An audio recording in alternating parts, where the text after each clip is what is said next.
Meus amigos, shalom no coração de todos vocês, sejam muito bem-vindos ao nosso devocional. Abre sua Bíblia comigo em Eclesiastes, capítulo 11, versículo 1. Eu quero comentar com vocês aqui um texto que muitas pessoas já devem ter lido sem ter entendido o contexto dele. Mas hoje eu quero compartilhar com você, tem uma lição preciosa aqui, eu não tenho dúvidas que Deus vai falar contigo. E Eclesiastes, capítulo 11, versículo 1, diz assim: lança o teu pão sobre as águas, e depois de muitos dias você tornará a encontrá-lo. Vamos lá. Olha que texto interessante. Eu sempre digo para vocês lerem a Bíblia formando a imagem do texto na sua mente, porque isso ajuda você a ter uma imagem pronta na mente e visualizar ali o que o autor quer ensinar. Só que quando você vai montando a imagem desse texto, fica uma imagem muito estranha, porque ele diz: lança o teu pão sobre as águas. Eu conheço pessoas que molham pão no café para comer, pessoas que molham pão no suco. Pode ser que tenha, nunca vi, mas pode ser que tenha pessoas que molham pão até na água. Só que se você deixa o pão na água por muitos dias, primeiro o pão vai apodrecer e a água também vai ser desperdiçada.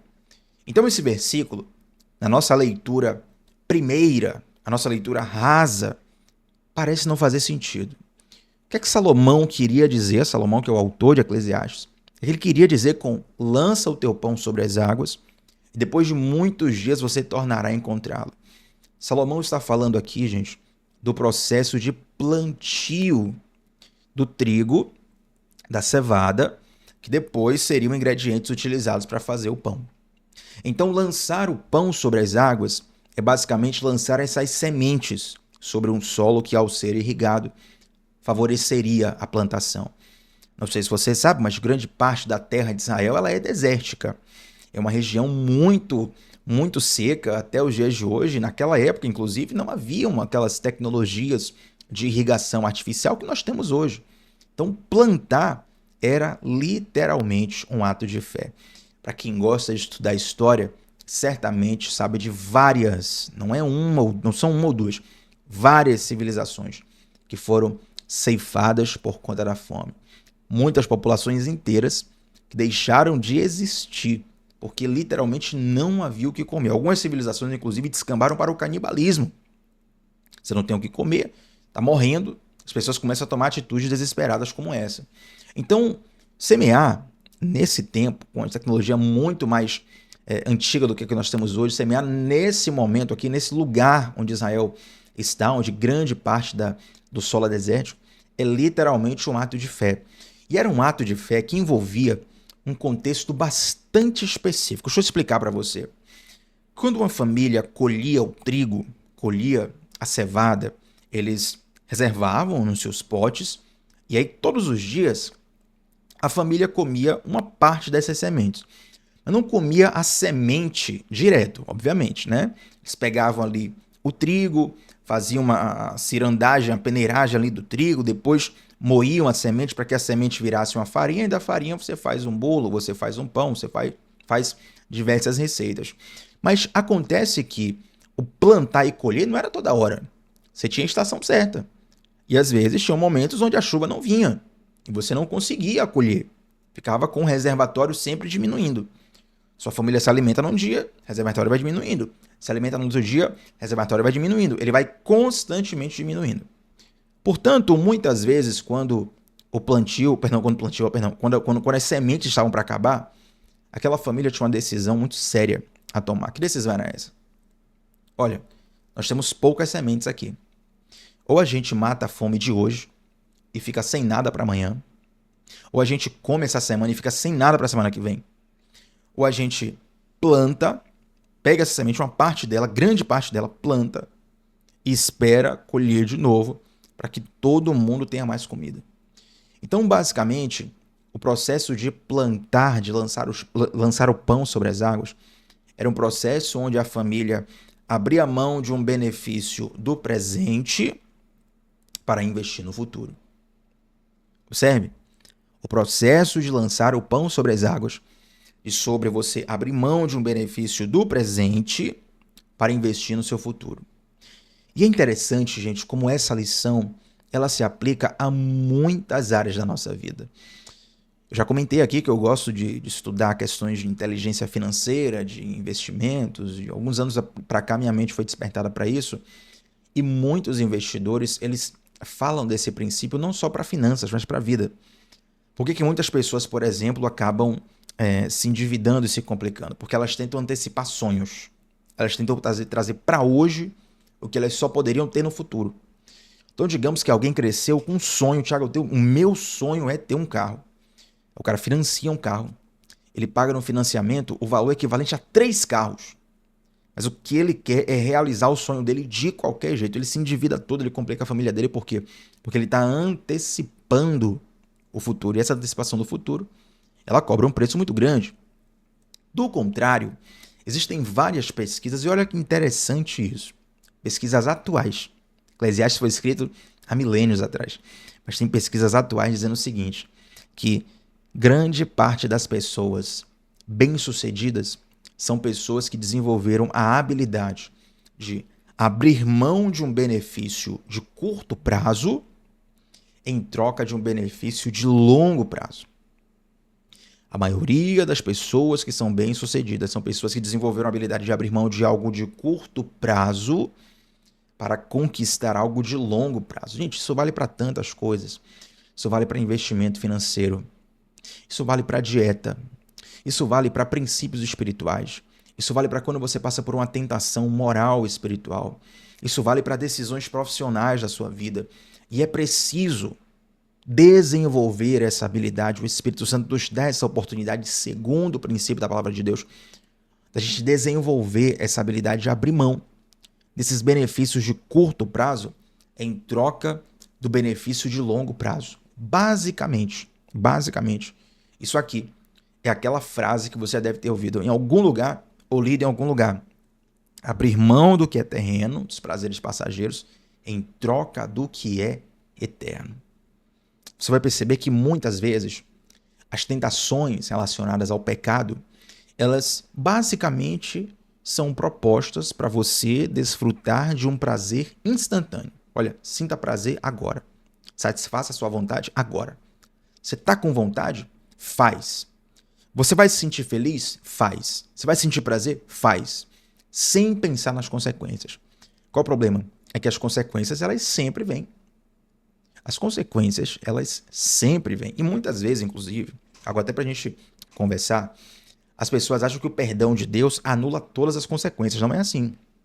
O perdão de Deus, ele anula a condenação. Você fica livre do inferno, você fica livre das amarras do diabo, mas muitas decisões que você tomou na sua vida, distante dos caminhos do Senhor, você vai colher ali as consequências pelo resto da sua vida. Você tem consequências pessoais, consequências sociais, consequências emocionais. Você vai ter que lidar com as consequências dos seus erros. Isso não é algo para alguns. Todos nós passamos por isso, tá? Então é muito importante saber nesses momentos onde as decisões moldam o nosso caminho, formam a nossa vida, nós temos que desenvolver a habilidade de abrir mão do que é passageiro em troca do que é eterno. E aí quando você vê essa frase dizendo assim, ó, lança o teu pão sobre as águas e depois de muitos dias você tornará a encontrá-lo, basicamente não é apenas Salomão dando um conselho sobre a agricultura, mas é Deus falando para você, se você investir em mim, se você acreditar em mim, se você abraçar a minha palavra, se você abraçar o que eu tenho para você, lá na frente, eu te garanto que vai valer a pena. Que vai valer a pena. Eu te garanto. Investir em Deus é um investimento 100% confiável. É um investimento que não tem como dar errado. Tiago, o que é investir em Deus? Investir em Deus é abraçar o chamado que Deus tem para você. Primeiro de tudo, Deus tem um chamado a você para salvação. Depois que Deus te salva, tem um chamado para você em relação a propósito. Depois que Deus coloca propósito na sua vida, Deus te dá uma série de missões. Deus te dá sacerdócios e você vai abraçando essas coisas e Deus vai te mostrando durante o caminho que esse investimento é investimento com retorno garantido. Nada nessa terra, humanamente falando, tem um retorno garantido. Você pode investir em ações que são 100% confiáveis e amanhã um grande banco quebrar do outro lado do mundo e você que não tem nada a ver aqui sofrer. Você pode investir, por exemplo, toda a sua vida na educação do seu filho E, infelizmente, acontece, a gente não deseja, mas acontece do seu filho, sua filha, escolher um caminho que você não entende ser o correto, né? A criação do pai pode ser a melhor possível, ainda assim tem filhos com excelente criação. Isso aqui não é pesquisa, não é alguém que me falou, conheço vários exemplos. Que a criação foi excelente, o ambiente foi excelente. Mas, infelizmente, o filho escolheu um caminho condenável, por assim dizer. Existem vários investimentos nessa vida e nenhum deles, terrenamente falando, é 100% garantido. Mas quando você investe na palavra de Deus, a coisa é diferente. Sabe por quê? Porque passa céu, passa terra, mas a palavra do Senhor, ela permanece para sempre. Então, quando a gente lê aqui, lança o teu pão sobre as águas, e depois de muitos dias você tornará a encontrá-lo, eu quero te dizer, aposte em Deus. Abrace o que Deus tem para a sua vida. Semeie onde Ele está mandando você semear. Porque embora hoje pareça não fazer sentido, ou embora hoje pareça que você esteja ficando para trás, esteja ficando atrasado, de certa forma, quando você abraça essa palavra, abraça esse investimento, abraça essa semeadura, depois de muitos dias, você torna a encontrá-lo. Olha, eu quero dizer uma coisa para você, nós vamos encerrar o devocional aqui. Perdoe a voz, né? Tá mal porque na quarta-feira eu cantei aí, só misericórdia de Jesus. Mas, olha só, as disciplinas espirituais, oração, jejum, leitura da palavra, comunhão, generosidade, uma série de disciplinas espirituais, a grande parte delas você vê algum efeito no curto prazo e você vê muito efeito no longo prazo. Você vê algum efeito no curto prazo e muito efeito no longo prazo. Vou dizer o seguinte, você para orar hoje. Você sente ali alguma diferença, você sente paz no coração, tranquilidade. Às vezes só de você orar, você tira como se você tirasse um peso da alma, um peso das costas. Mas a coisa não muda radicalmente só porque você orou um dia. Mas quando você vai ali orando, você vai perceber quem você era antes de ter uma vida de oração e agora quem você é. Você vai perceber que você está muito mais forte, muito mais desenvolvido, completamente transformado. Porque depois de muitos dias, você lançou o pão sobre as águas e depois de muitos dias, você tornou a encontrá-lo. Oração tem tempo de maturação. Leitura da Bíblia tem tempo de maturação. Jejum tem tempo de maturação. Nosso caráter tem tempo de maturação. Nossa vida com Deus tem tempo de maturação. E assim como existe um processo, desde a semeadura de uma semente sobre as águas até a colheita dela, que é encontrar esse pão de volta, assim como acontece na natureza, também acontece na nossa vida. Tiago, o que é que isso me leva a pensar? Isso nos leva a entender que... Até uma frase... Eu nem ia falar isso aqui, mas tem uma frase... Eu já vi em tantos Instagrams, né? Eu não consigo mensurar aqui quem é o autor dessa frase. Mas certamente você já ouviu também alguém falar assim, ó. Amanhã você vai ter desejado começar hoje. Mês que vem você vai ter desejado começar hoje. Ano que vem você vai ter desejado começar hoje. Então o que eu quero te dizer é o seguinte. O que Deus tem colocado sobre suas mãos. Eu vou até mais fundo aqui agora. Vou até mais fundo. O que Deus tem colocado sobre o seu coração. O que Deus tem colocado sobre suas mãos e sobre o teu coração. Faze-o agora. Por mais que não pareça fazer sentido no curto prazo, a tua visão, meu irmão, minha irmã, precisa ser de águia. A águia enxerga distante, a águia enxerga longe, a águia enxerga no longo prazo. Entende? Às vezes, no curto prazo, não faz sentido nenhum você parar de fazer algumas coisas, algumas práticas pecaminosas, algumas loucuras, alguns costumes pessoais que você já faz a vida inteira. Já eu já sou acostumado, isso aqui vou ter que mudar, vou ter que parar. No curto prazo parece não fazer sentido. Mas quando você semeia debaixo de uma palavra do Senhor, esse investimento tem retorno garantido. Invista na palavra de Deus. Invista no que Deus tem te chamado a fazer, por mais difícil e por mais desafiador que seja. Todo o chamado de Deus, ele envolve um grau de dificuldade, de desafio que realmente são muito... Às vezes você olha assim para o desafio e a perna treme. né? O coração acelera um pouco. Você pensa, meu Deus, eu vou morrer, eu vou ser esmagado, eu vou ser destruído, eu não vou aguentar, não vou conseguir. Mas saiba que Deus, ele sempre está contigo em todo o processo. Eu lembro-me que alguns devocionais atrás aqui, alguns dias atrás, né? Eu falei assim, Deus tem compromisso com sua palavra. Deus não tem compromisso com RG. Deus não tem compromisso com frase de motivação. Deus tem compromisso com a palavra dele. O que você pensa de frase motivacional, às vezes bate com a Bíblia, às vezes não bate. Então você não pode confiar nisso.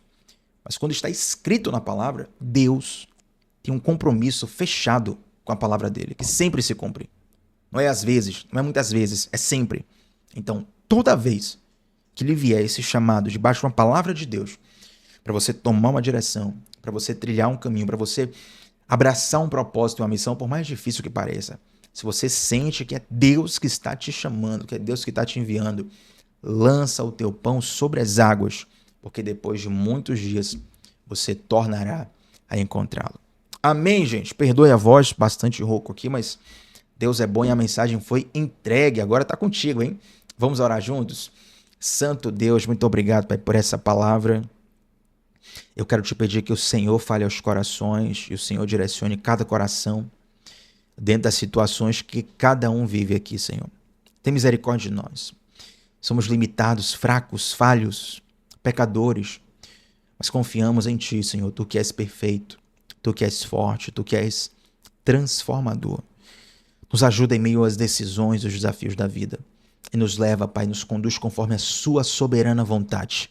Em nome de Jesus. Amém, gente. Deixa um like nesse vídeo. Antes de sair dessa transmissão, também comenta aqui qual foi a parte em que Deus mais falou com você. E claro, você que é novo ou nova por aqui, se inscreve no canal e te convido a você fazer parte do nosso grupo exclusivo no WhatsApp. É um grupo onde eu envio o link dos devocionais todos os dias. Grupo fechado, não tem conversa paralela, ninguém vai encher seu saco durante o dia. É só para receber o link dos devocionais, tá bom? E também quero te convidar para a nossa comunidade do Discipulado Bíblico, porque é lá que nós temos um discipulado, uma mentoria, um processo mais aprofundado de ensino na palavra de Deus. E para entrar nesses dois canais, tanto o grupo do WhatsApp quanto a comunidade do discipulado, deixei o link fixado aqui no primeiro comentário, tá bom? Tamo junto, shalom no coração, até a próxima, gente. Tchau, tchau.